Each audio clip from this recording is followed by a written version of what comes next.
Team Deathmatch, TDM, the most popular of Call of Duty respawn modes, the game mode we all probably start on, yet TDM is also the most derided mode by veterans of the Call of Duty community. They prefer the objective-based game modes of domination, hardpoint and search and destroy. To be honest, I too had switched from mainly playing TDM from when I started playing Call of Duty in Advanced Warfare Jetpack days to almost exclusively domination and hardpoint in Modern Warfare 2019 and Black Ops Cold War. Recently though, I've started playing Team Deathmatch again and I've been having a blast. All the sheer fun of just flanking and fragging and not having to worry about capturing flags or defending hills. It took me back to my early days of multiplayer Call of Duty and the fun I had playing Team Deathmatch. So, that's what this video is all about. How to play TDM, a complete beginner's guide to one of the most underappreciated but best multiplayer modes in Call of Duty. Now, although the gameplay in this video is from Black Ops Cold War, the ideas, tactics and strategies apply to all Call of Duties from the past and into the future as well.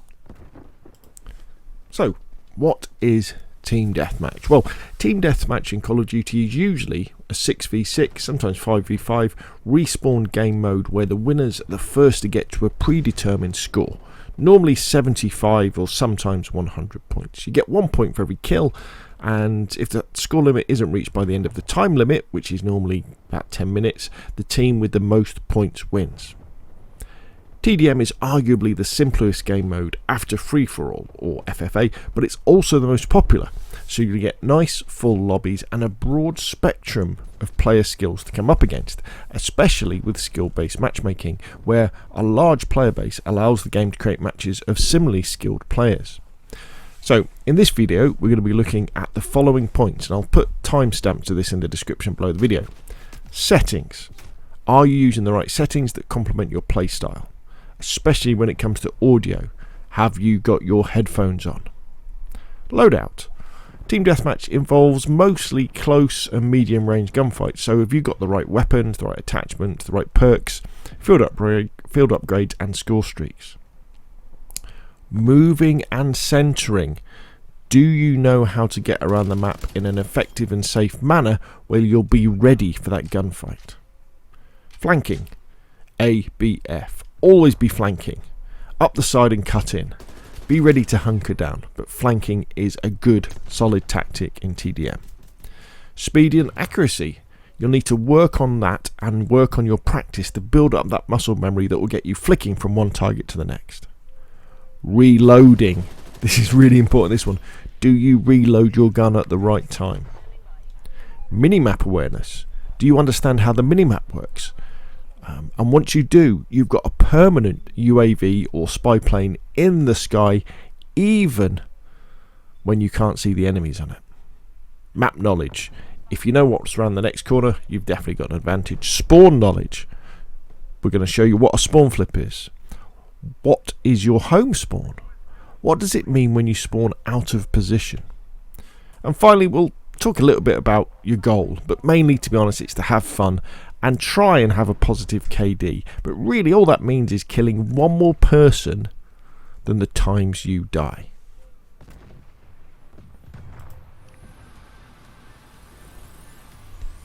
Right, here we are in game, and we're going to look at the settings next. Now, the audio quality might be a little bit different because I've switched to the PlayStation 4 and I'm recording this on my headset. My PlayStation 4 is merrily roaring away in the background like a Harrier jump jet. And although I'm doing this on PlayStation, this does apply just as much to Xbox as well. So let's start off with that most sensitive of subject, stick sensitivity. Now, when you're watching the really good players on Twitch or YouTube, they will be often running a very, very high sensitivity. So they'll be turning around very, very quickly, snapping onto targets incredibly quickly. But that is quite a hard skill to learn, and beginners are often suckered into trying to run too high a sensitivity. Run a low sensitivity to start off with, especially if you're having trouble staying on targets. If you keep moving past targets and then having to track back on, set your sensitivity really low to start off with. Set it to something like 2 or 3, and then get used to that before you start moving up. I mean, I've played COD for a long time now, and I'm on 4. I probably could move it to 5, but I'm quite comfortable with 4. I feel I can hold my accuracy with different types of weapons on 4. Also, as you change your sensitivity, don't chase the number up and down. So, for example, if I was going to change my sensitivity to 5, I would then play with it for a week on 5, you know. And if I had a bad match, I wouldn't go, oh, that's because of the sensitivity, let me change it back. I would stick on 5, because you need to build up that muscle memory in your thumbs so they get used to it. So pick a low sensitivity and stick with it. ADS sensitivity, leave that 1-1. Button layout, I use default. I invert the look, that's totally up to you. Aim response type. So this is, sorry, linear, it should be on. I changed it over by mistake earlier. So linear means that you have constant sensitivity across the movement of your stick. So if you have it on standard, what that means is that the further your stick is away from the centre, the higher your sensitivity is. So it means that if you've got your stick jammed all the way over, your character will spin round really fast. Now that can work sometimes, but the real problem with that is that you're losing that muscle memory when you get to the extremes of your stick. So I would say stick with linear. Turn controller vibration off. You want target aim assist, ADS assist on, whichever type it is. I've got standard, but it varies from Call of Duty to Call of Duty which one is the best one, but they're all pretty good anyway. Aim down sight behind where you hold. This is all normal, don't need to worry about this. Input thresholds. If you have a problem with stick drift, so when your character is standing still and nothing should be happening, they tend to be looking around, slowly turning, then you've got a problem with stick drift on your controller. I tend to say have a value of about 10 anyway, because all sticks on all controllers have a little bit of drift if you set it to 0. If you've got to set it a lot higher than 10, say 20 or 30, because of drift on your controller, it's probably time to buy a new controller. Trigger dead zone, don't need to worry about that. Auto move forward. Right, everything is the same. Oh, I guess interact reload behavior, prioritize reload rather than picking stuff up. Graphics, here we go. What you'll want to do is turn off motion blur, and if on the Call of Duty you're on there is film grain, turn that off as well. Now it's fine to have motion blur and film grain on when you're playing the campaign or zombie, so it looks really good, but in multiplayer you want to maximise the chances of you being able to see someone, you know, someone who's hiding behind a window somewhere, and so you want to have a crisper picture as you can. Then you have field of view. Now in this particular Call of Duty we can change it, sometimes you can't. I have mine set to 90. Remember, this is on my PlayStation 4. I could probably go up to 100, and then I start to lose performance though on the PlayStation 4. So if you're running on a Xbox Series S, Series X, or a PlayStation 5, you can probably whack it up to 100, or maybe even higher, and you won't really notice the difference. Again, with field of view, like sensitivity, once you've changed it, stick with it for a long period of time. It's very, very important, because you're affecting your sensitivity because the view on the screen is larger. Audio, the most important thing about audio is you must be wearing headphones if you want to get better at Team Deathmatch or as a beginner. Very, very, very important, because without it, without having headphones on, you are crippled. Putting a pair of headphones on, turning the volume up, and just hearing people run around the map around you, and you go, ooh, someone's coming towards me. You can get ready, you can aim down sight, and you can shoot them. If you're just playing through a TV with stereo speakers, you are hobbling yourself. So you want the volume turned up all the way. You probably want to reduce the music and dialogue and the cinematics, audio preset headphone. That often depends on the Call of Duty. You normally want the preset that makes footsteps sound louder, but while still giving you a nice sound. I disable voice chat, and that is about it. Nothing else in the interface, is there? Crosshairs shown, full names. Oh right, one other thing actually. If there is an option for a round or a square minimap, use the square minimap. There isn't in Call of Duty Black Ops Cold War, but there was in Modern Warfare 2019. The square minimap gives you more information. You see more of the map. There we go. That is the settings. Let's move on to the next subject. Okay, so let's look at some loadouts that you could use. Let's look at guns first. So, within each Call of Duty, there's often common guns that you find across each generation. And so a good kind of gun to start off with in Team Deathmatch is something like the MP5. There's almost always an MP5 type gun. This is a submachine gun, fast firing, very good at short to medium range. And then the kind of bits you want to put, the scope of choice, often a little red dot or a little LED or a little quick dot, something like that is nice. You normally always want a larger magazine than comes with standard. So we've got the 40 round speed mag, and then we've got the Ranger barrel. In Cold War, bullet velocity is a big thing, so this gives you 100% faster bullet velocity, so the bullets get to your target faster, so that's important. And then I've got the Field Agent grip to reduce vertical recoil and horizontal recoil.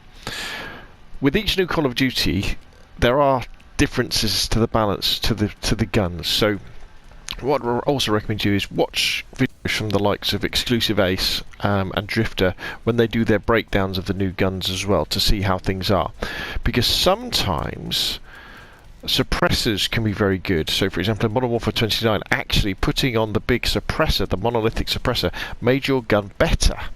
Now in Cold War, what happens is that reduces your damage range, so whether you'd want to do that or not, I don't know. I tend to like to run without suppressors. Now suppressors, what they do is they take you off the minimap when you're firing. And then as the secondary, I've got the launcher. The launcher is always good when you're starting off because it enables you to shoot down enemy score streaks. So as the spy planes or the UAVs are going over the top, you can do a solid for your teammates, shoot it down so they don't appear on the enemy's minimap. Now perks, again, perks change from Call of Duty to Call of Duty.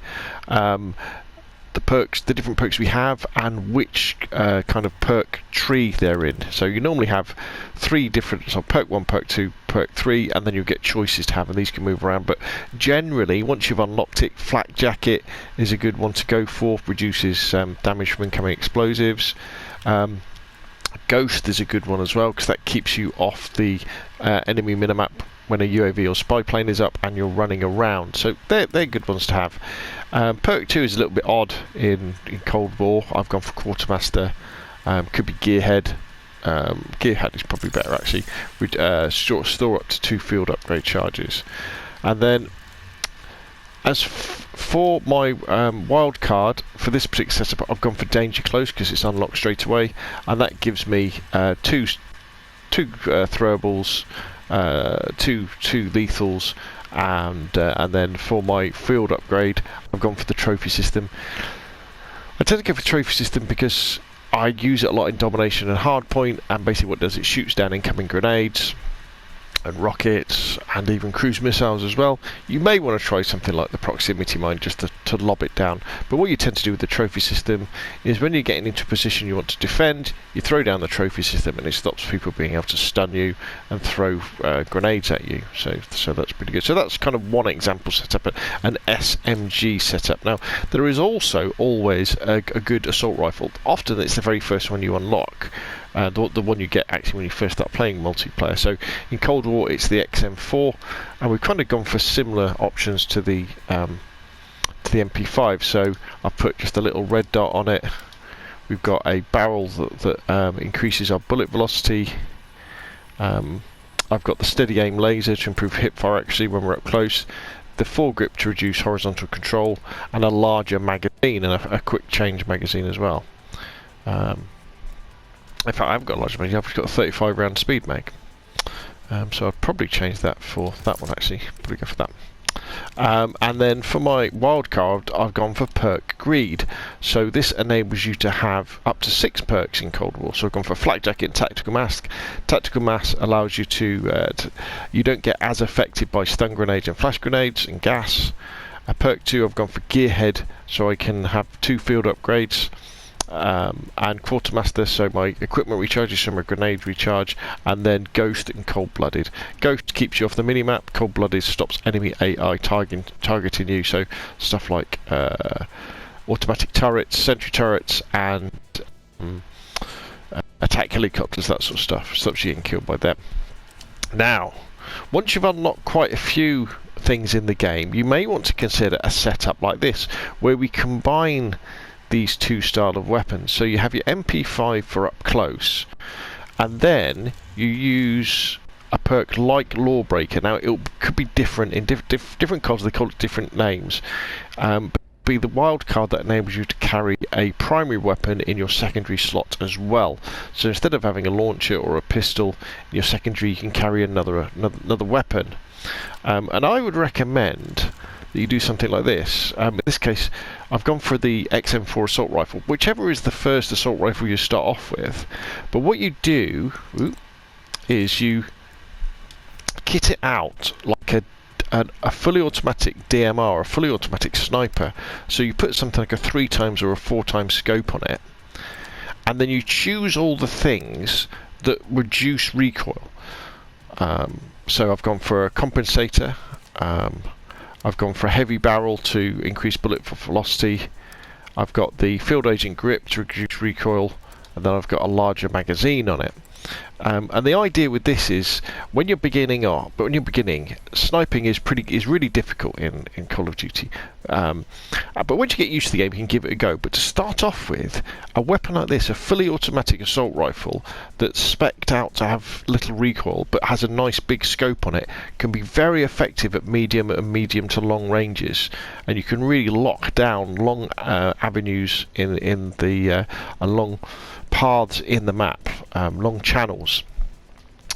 Because what you can remember, if say someone's aiming at you with their sniper rifle now and you start firing with this, yes, you might not kill them with the first shot, but as those shots start hitting them, that will knock their aim off. They'll flinch, and then they'll either duck out of the way, and you can duck out of the way, and live to fight another day, or you can carry on firing and maybe shoot them through the scenery as well. Do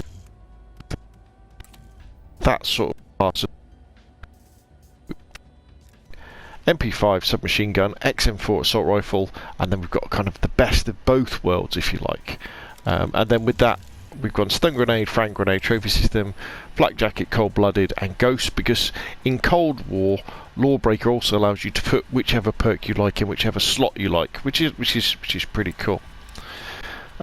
Score streaks. Now in Cold War, they're score streaks, so they add up as you're going along, and they roll over to your next life as well. In the next Call of Duty, may well be different. They may well be kill streaks. So instead of just earning score, you have to earn kills. And they may well, every time you die, they may reset. I don't know. Each Call of Duty does this slightly differently. And I go for the UAV or the spy plane. Always a good thing to have up in the air. It helps you and helps your teammates. I really like sentry turrets, because you combine these with the trophy system. So once you've earned it, you throw it down, you chuck a trophy system with it, and as long as you've chosen somewhere in a corner where it's got a good view of the map, you're probably going to get at least 2 or 3 kills from it. And then the good old cruise missile, can't beat the cruise missile, you get sort of really lucky, you can get 4 kills out of a cruise missile. Because it kind of fires off 2 different missiles first. Now for the next Call of Duty, if it's based in World War II, will there be a cruise missile? I don't know, but there'll probably be some sort of guided bomb. They tend to sneak them in somewhere. So there we go. That is my loadout options. Hopefully that helps. Let's get on to the next bit.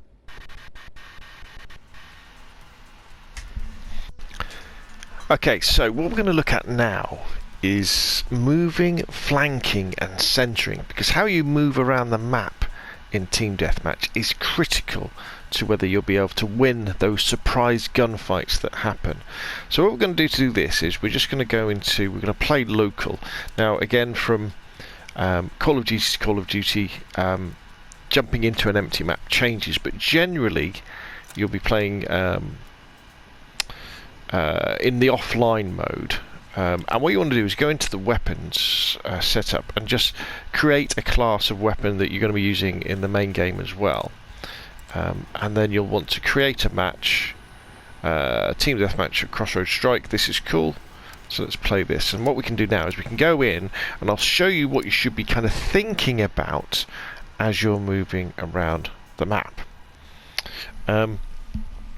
First thing we'll talk about is general movement, and then we'll talk about where you're going to be moving, and then we're going to be talking about centering. But these things are kind of all in together.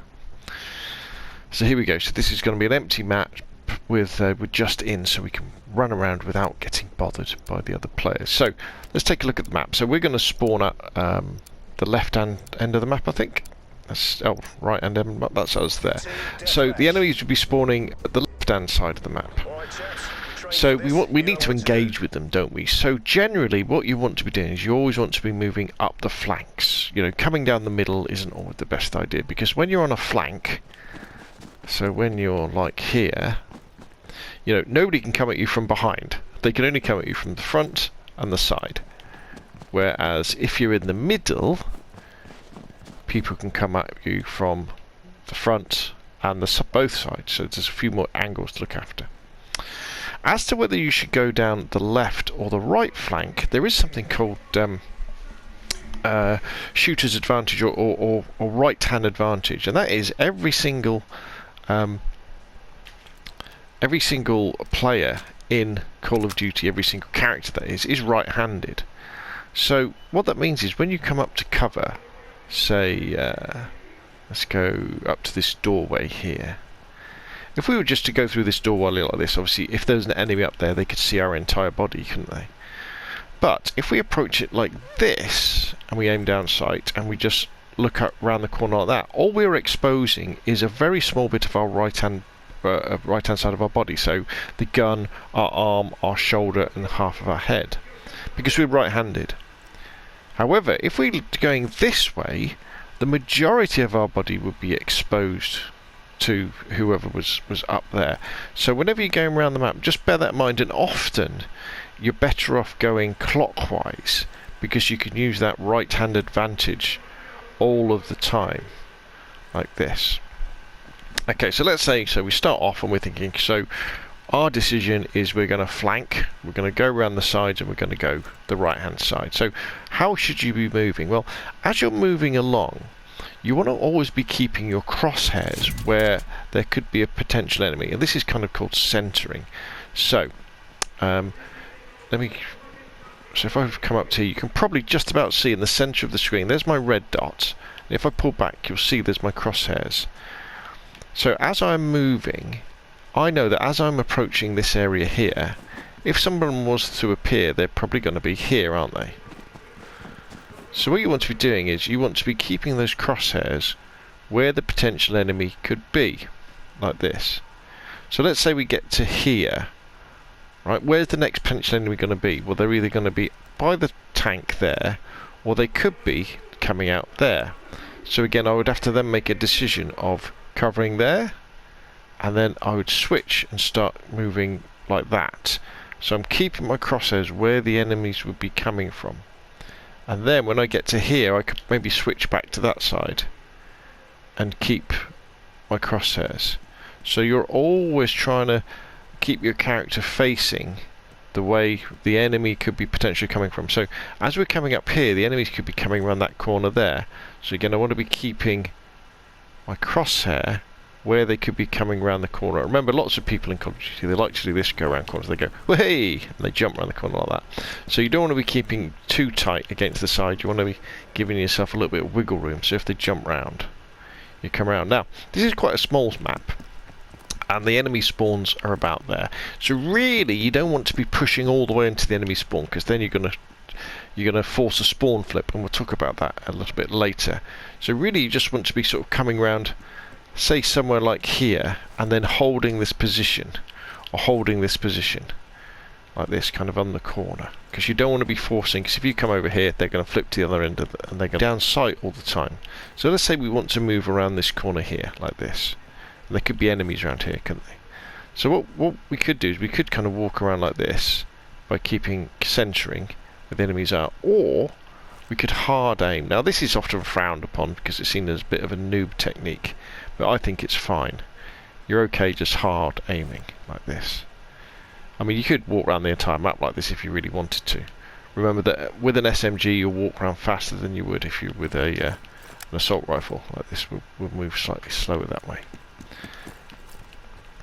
You'll also notice around the map, and this is a tryout map, so there's lots of them, there's often boxes right on corners that give you nice little, almost head glitches, where you just can peek over the top to cover. So as we come around here, see there's another glitch, there's a head glitch there. And let's now also talk a little bit about the range of motion you have, because we do have a lot. So we've got jumping, obviously. We can crouch, where we'll move quieter, so that's always good. You can lie down if you hold the crouch button, and you can sprint around as well, where you're making lots of noise. Generally, when you're moving around and you're flanking, you want to crouch run or crouch walk, because you'll move very little noise. But if you need to get away from a situation, sprint and slide to get out of there as fast as you can. Now, we've talked about moving and flanking and centering and keeping your crosshairs over, but there is nothing wrong with taking up a power position as well. Say we've got my XM4 with the 3x on, I could just take up a power position here, because they're going to be spawning at that end of the map, and I could be watching them, and I could just be taking them out as they come around the corner, like this. There's nothing wrong with holding that down, holding down a part of the map, anchoring, sometimes it could be called, where you're anchoring this end of the map, so your teammates are always going to be spawning down here, and then you're sort of holding this position so that the enemies have to come from at your team from a particular position. So there we go. Just have a practice of that. Remember, just always keep the crosshairs where they should be. So as you're approaching a door, where the door is, where's the next entrance? It's there. So keep the crosshairs there. Then maybe do a little bit of hard scoping when you're coming around the corner. Right, cool. Hopefully that's helpful. Let's get on to the next subject. Okay, so we've talked about the loadout that you could be using, we've talked about movement, we've talked about centering, we've talked about flanking. Now we really need to start to work on your speed and accuracy, and we do that with the drill. Now in every Call of Duty, well, all the more modern ones anyway, there's always option to play against bots. And bots are a fantastic way to build in that muscle memory and being able to snap from target to target without having to really think about it.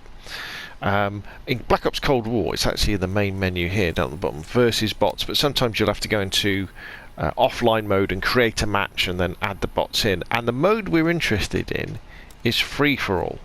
We just want us versus a load of bots we're running around, and we want to make sure the bots are easy bots. You don't want difficult bots. These are purely just moving targets that we can use. It's like a moving target range that we can run around and shoot on. What map should we go on? Let's just have a look.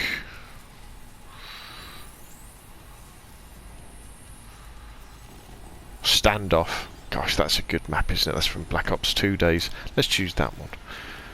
And what you can do with this speed and accuracy drill is you can run this every time before you start as an online session where you're playing against real players. And it really helps over time. Remember, with all these things, with speed and accuracy and practice and learning the map, you're not going to get it straight away. You're not going to get it straight away. It's going to take months. It may even take a couple of Call of Duties for you to really kind of get it. So here we go. So let's go with this loadout here. So this is kind of. So here we go. So it's going to be a bit spot. So I've just been thinking about centering, confirming, reloading where it's safe, keeping my eye on the minimap.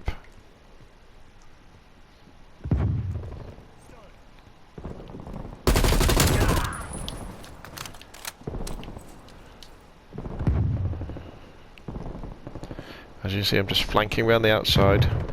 Quick look in, keeping my crosshairs where enemies could be coming from, not reloading yet in case there's someone else.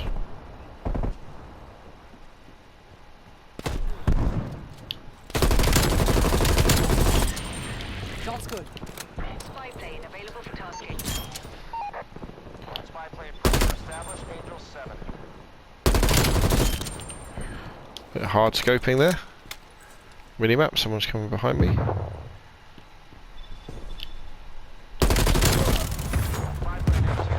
Smoked. Sentry turret available.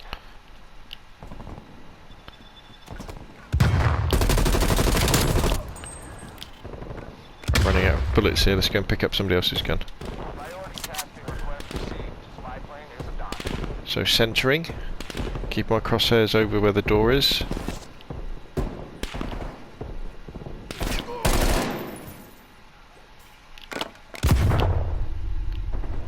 Hard scoping. That's a kill.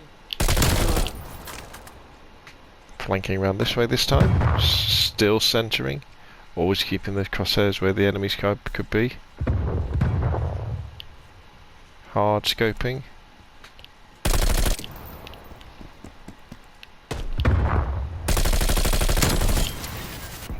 Stand by. Cruise missile ready for launch. Let's get a bit of practice in.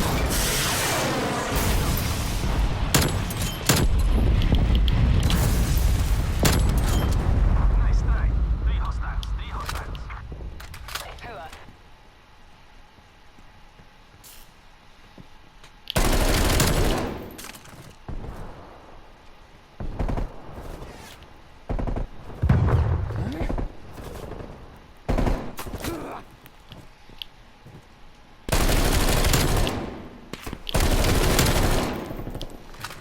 See, recruit bots are really dumb, but they make enemies great targets for target practice.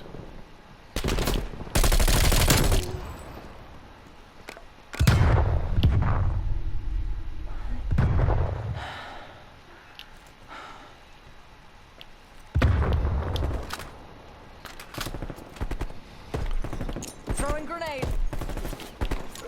Enemy spy plane standing.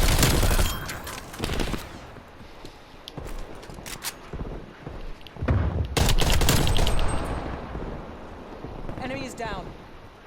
It's quite relaxing actually, and therapeutic playing against easy bots.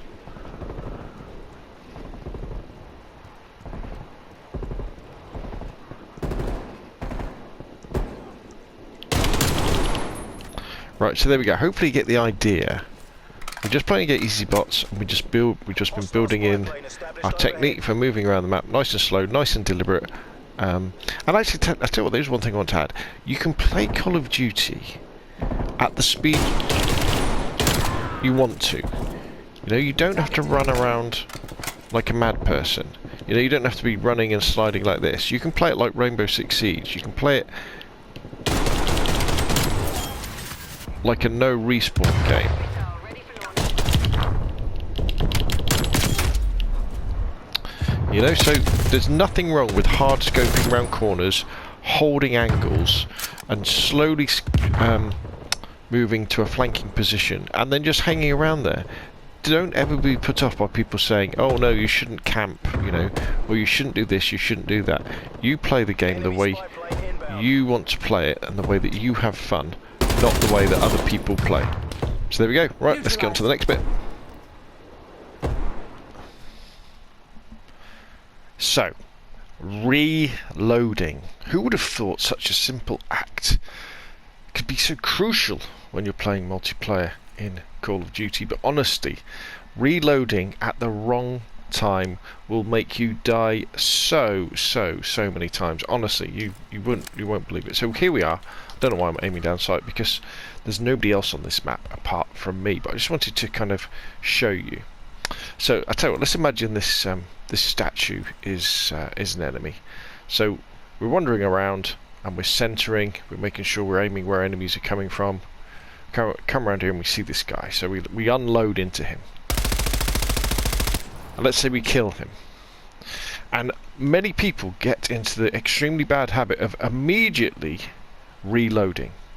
However, what you must remember is, as soon as you fire your weapon, even if you've got a suppressor on it, all the enemies on the map, their ears perk up and they go, aha.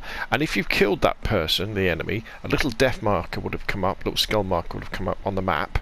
And so someone who's around here will be going, dumpty dumpty dumpty dumpty dum. Oh, there's somebody there, and they'll be rushing over here straight away because they know roughly where you're going to be.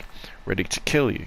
Or this guy might have been with somebody else anyway, and they're just behind here. So the mistake people make is immediately they shoot them and then they start reloading. And as you're reloading, this guy comes around the corner and shoots you, or this guy comes around the corner and shoots you there.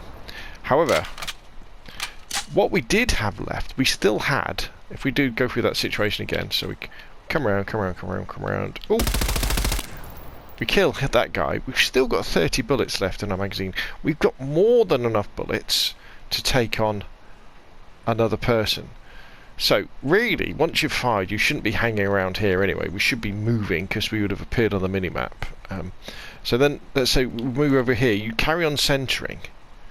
Then if someone else appears, you've got more than enough bullets to finish off the next guy. And even if you've got extended mags on, to kill a third person as well. When you finally do need to reload, you should kind of back off, go somewhere safe, and then reload. Because you'll see people in games, what they'll do is they'll do something like this. Let's imagine there's someone in that doorway. So we're coming down here, we're being nice and careful. And they'll come around here and they'll go, right, and they'll kill them, and then they'll start running, and they're reloading like this. Falling straight into the hand of the guy's oppo who is right behind him, who pops out and kills them. The same goes if you're like running overkill or lawbreaker like I am here, and you're peppering someone, you kill them, and then you reload straight away. And in that reload animation, someone kills you. So again, say if I came around here and I kill somebody, kill them, don't reload again. Wait or tuck behind somewhere else before you do the reload. Honestly, reloading at the wrong time, just auto-reloading all the time, will get you killed more times than you will count. And it has got me killed in the past, more times than I can count. Kill the first guy, get ready for the second guy, and then when it's safe, then move somewhere behind cover or safe, and that's when you reload. So,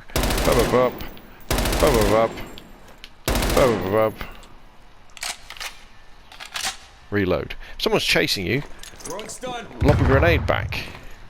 Throwing frag. And then reload. Okay, hopefully that's useful. Let's go on to the next section. Mini-map awareness. In Call of Duty, mini-map awareness is so important. Under normal conditions, when there's no UAV or spy plane up, or counter UAVs up, the mini-map shows you just where your teammates are. But this is golden information, because from knowing where our teammates are, we can surmise that this is where the enemies aren't, obviously, unless those teammates are firing, and you'll see that on the minimap.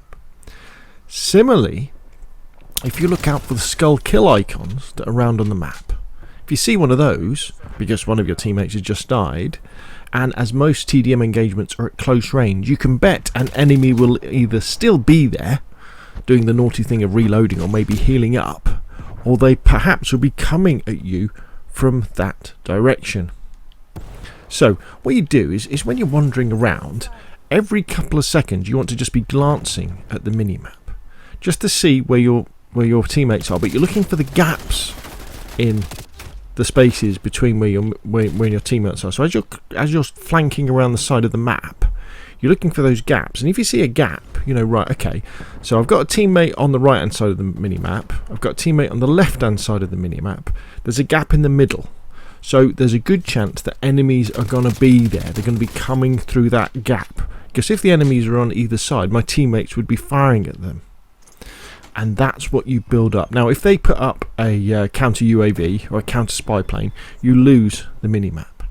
If somebody puts up a spy plane on your team or a UAV, you will then see enemy players unless they're running the Ghost perk. Now, with the Ghost perk, and this does depend on the version of Call of Duty, the Ghost perk will keep them off the minimap, but quite commonly now, they have to be moving to have the Ghost perk work. As soon as they stop and start camping in a corner, they will then appear on the minimap. And so work with this, and it's all about practice. It's all about looking forward, obviously on the screen, centering, making sure you've got your crosshairs over where the enemies could be, glancing up at the minimap. Okay, right, okay, I need to go in this direction. Centering, centering, centering, look up, minimap, right, I need to go in this direction. Right, I've just seen a skull over there, so there could be an enemy coming in that direction. Or it could be a sniper, you know, who's hit them from a longer distance. Very, very important. Just practice that minimap awareness and you will become better and better. Map knowledge. This is another biggie. Knowing the ins and outs of the maps will give you a big advantage. But this, unfortunately, only really comes with playing Call of Duty a lot and exploring the maps as you do so. You could spawn into an empty map, if you like, in offline mode to look around, but there is no real substitute for live play. One thing you can do, though, is if you can't put the hours in, when a particular map comes up, try and stick to the same parts of the map, or try to stick to the same style of play. So you know how I've been talking about flanking, so you always stick to the size of the map, you move up the side of the map, probably just over halfway to 3/4 of the way, and then you cut in so you don't get a spawn flip. Well, you could just do that on one side of the map all the time, so always go down the right hand side of the map, so you get to learn that part of the maps. Or maybe you'll always anchor at the back of the map, you know, so that your spawn never flips, and you can make sure then that your teammates know that the enemies are always coming from the other end. Don't sweat it too much though, because if you concentrate on your centering, you know, your movement style around the map, even on a map you know nothing about, if you keep centering and you keep to the edges of the map so enemies can't come at you from all sorts of directions, you'll sort of be okay, and then as you build up that knowledge you'll get better and better. Spawn knowledge.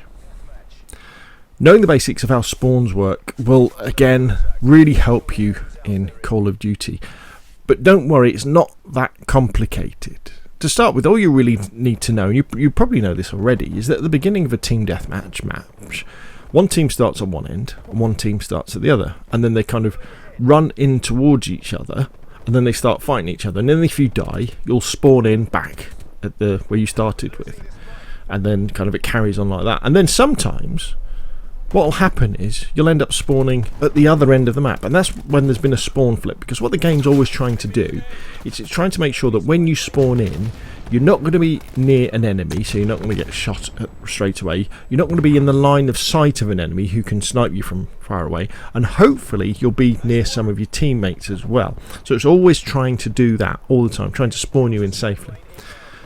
If enemies get right to your end of the map, you then get a spawn flip where you then flip to the other end of the map, and literally you often just start spawning at the other end, you know, and you're like, all right, okay, well now at this end, right, I need to flank and start going down. Now when that happens, it's pretty easy to know, okay, so we're now at this end of the map, the enemies are going to be at the other end of the map. Where it gets very interesting is when you spawn at your end of the map but not in the middle.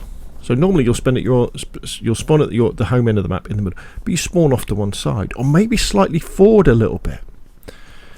Now, the reason why that has happened is because there is an enemy looking at or near to the normal spawn point at your home end of the map. So you know there's someone there. So you can turn around and you can cut back and you can get them.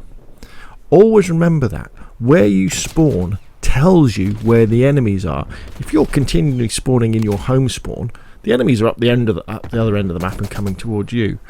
If you're over to the right of your home spawn, well, there's an enemy over on the left of your home spawn. If you're over on the left, there's an enemy over on the right. If you're more towards the centre of the map, on one of the sides, you've got enemies that way. And if you combine that knowledge with your mini-map awareness, where you're looking up, okay, I can see I've got friendlies there, I've spawned over there, therefore there must be enemies in that direction, you'll be really good to go. So finally, your goal, you know. What should your goal be in Team Deathmatch? As a beginner, what should you be aiming to do? Well, the first thing I say is have fun. Don't sweat it too much. You know, this is where you're going to be learning Call of Duty. You're going to be learning the gun skills. You're going to be learning the maps. You're going to be learning the mechanics and the movement behind the game. If you want to give yourself a target, though, I would say to have a positive KD in a match. Alright, so to have a positive kill-death ratio, all that means is you have to kill one more person than you die. So if you kill 5 people and die 4 times, you've got a positive KD. Now, you may well have played very slowly and very tactically. Some would say maybe a bit defensively that particular game, but you've still added 1 to the score of your team to get it towards the win. And so let's think about a situation where you're playing very carefully, you're playing tactically, you make sure you're centering, you're listening out on your headphones, and let's say you get 5 kills in a game, but you only die 3 times. And you might think, well, that's not very many. But you've got 2 kills more than you died, which is better than someone who killed 20 enemies but died 19 times. And if you want to think about how you're actually getting better in the game, it's as you open up that difference between your number of kills and the times you die, not really the total number of kills you get in the game.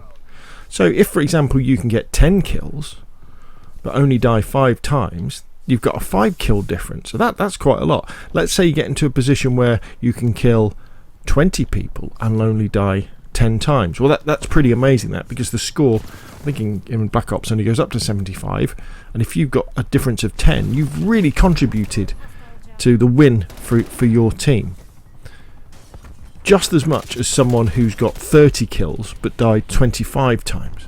So always remember that. And the other thing I'd say as well is you will always have bad games where all of a sudden it seems like your ass is getting kicked, the enemy team are knocking you back. When you're in that situation in a game, don't quit out. The best thing to often do then is hunker down, get into a corner, hold your ground. So what you're then doing is you're anchoring the spawns for your team, and take the enemies on as they're coming towards you and kind of stabilise the situation. Because what happens is if you keep charging forward and you keep getting killed, all you're doing is you're feeding the enemy score streaks or kill streaks. So then they start getting UAV after UAV, napalm strikes, counter UAVs, cruise missiles, all that sort of stuff that's coming in. So if you're ever in that situation, don't panic, hunker down, just grab a corner of the map and hold that corner of the map until things settle down. But the main thing with TDM is have fun. Okay, that's enough for me. Hopefully this rather long video has been useful. If it has been, hit the like button. If you want to see more of the same, press subscribe, and I will of course see you again soon.